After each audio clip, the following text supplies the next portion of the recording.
Sometimes some of the seemingly simplest exercises are really hard to explain on how to do. And if you can do something, you can do it. And there's no point to anybody explaining to you how to do it because you can actually do it. And if you can't do it, that's when you need to better understand the biomechanics behind it so that you can actually do it. Now, this is a sitting to jumping exercise. It's great for building lower body explosive strength and power. And if you can't do it, it seems impossible because you simply can't take off. So I've been thinking about this for some time. I've broken it down into two distinct stages. If you follow what I'm going to tell you, you'll be able to do it. If you can't do it, and if you can do it, well, you can do it. You don't need to watch this video.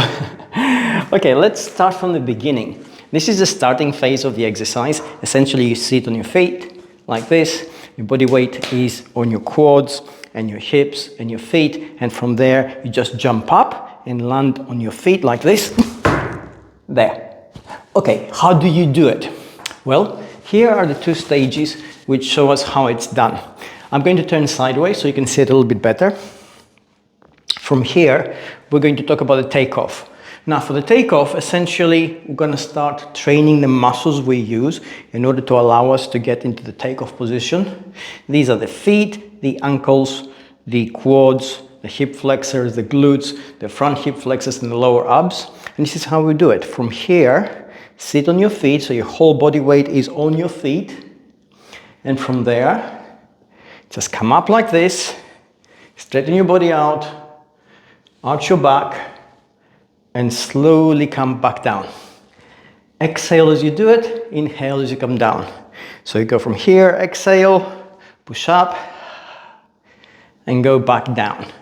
From there, push up, and go back down. Now, essentially, that trains all the muscles which are utilized in the initial stage of the exercise so they can get you in the air. And if you keep on doing that stage one, gradually you'll find yourself being able to control your body weight, which is what this essentially is about, a lot better. And if you can control it better, then you can do things with it which you didn't think you could do before. So that's stage one, getting ready for takeoff. But how do we actually get in the air? How do we go from this here, where we're sitting comfortably on our feet, where our body weight is on our feet, and we can't imagine not being like this, to actually coming up and getting to this position here? Well, stage two is about that, training those muscles. So here's what happens. From there, in order to train those muscles, again, you sit on your feet, body weight is on the feet and the hips, and we're sitting comfortably. And from there now, we come up, put your foot flat on the floor, put the other foot flat on the floor, and go into that position. And from there, go back down again to where you started off from. And now you repeat that exercise, but with the other leg. We did it with the left. I'm going to do it with the right now. I'm going to come up there, and sit. Now, if you can't get to this position, this exercise on its own, where you just basically put your feet flat on the floor, slowly lower yourself into this position, is a great exercise to open up your hip flexors, to create the kind of lower spine flexibility you need for better balance. And also, allegedly, it helps with digestion. It's called the guru pose, I think. All right, so these two stages, if we're to take them together, this is what you do. You learn to do this, and you do this maybe 10, 20 times at a time. So you go like that, and you make sure you shift your body weight now by pushing with your feet. You take it onto your hips, and then like a hinge, it unfolds, it goes on your core and abs, and now I'm resting on my knees, and my lower back is tense, and my body's stretched. So from there, this, stage one, stage two, there, and back, like this, and down, and up. And you can see, I keep this flowing constantly, like that. So basically, I can keep on doing this, maybe again, 10, 20 reps at a time. And if I do that, it strengthens exactly the muscles I need in order to be able to perform this. Okay, I mean, that's all there is to it, right? If you do these things, you'll find yourself getting more confident in the way you move your body. You'll find yourself getting stronger in your lower body and how you control that weight. But most importantly, your own confidence in how you move your body as your own instrument will increase, and that confidence is what's required for you to put everything together. I'm going to give you 2 more tips, which have nothing to do with the technique, or partially maybe. Tip number 1, you can see I'm using a mat. If you're doing it on a hard floor, you have an external additional stressor to deal with. It can be done for sure. But first of all, you're afraid of a hard landing. It's going to hurt. And secondly, as you push off with your feet, because you're using the top part of your foot to basically push off the floor from, if it's just a hard floor, it tends to be a little bit uncomfortable. Sometimes it tends to hurt a little bit if you're not used to it. And that basically acts as an extra obstacle. What happens when we feel a kind of pain in the beginning of the execution of something like this? Because we tend to lessen the effort we put into it, thinking it's only going to hurt more if we put more power, and it's power we need in the push-off. So then you basically cut back a little bit and then you can't do it.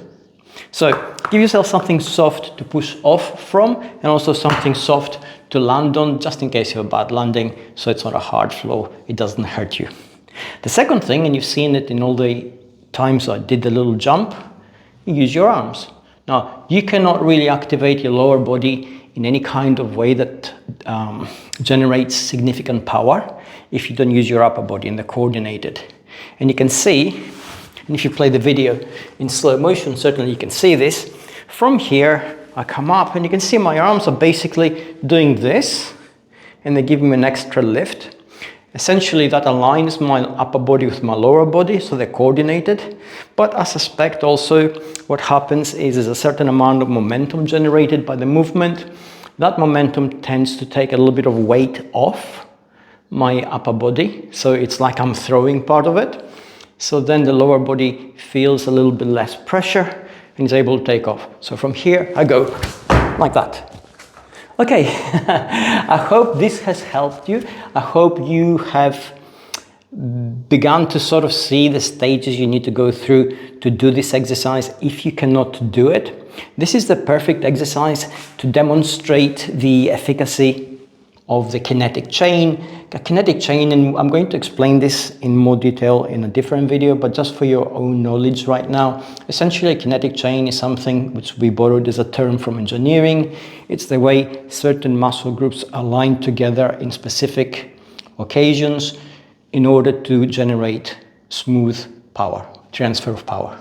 And that's what you see here. So basically the kinetic chain in this particular case involves my feet, ankles, quads, hip flexors, glutes, lower abs, lower back, shoulders, chest a little bit, exhalation to bring it all together, and a landing on our feet. I hope this has helped you. I hope this kind of explanation allows you to see how you can get to almost anything you want to do. If you can break it down in stages, practice those stages, get better at them, and then put everything together. I sincerely hope this is encouraging you to do this exercise. If you can't, if you can, do make it a relatively regular part of your curriculum, so you're doing it at least once or twice a month for about 10 times each time. It gives you tremendous power and ability in your lower body, and allows you to control it in an explosive fashion in a much better way. It puts your mind in control of your body. I think it's an amazing sensation. I hope this has helped. I'll see you all next time. Take care.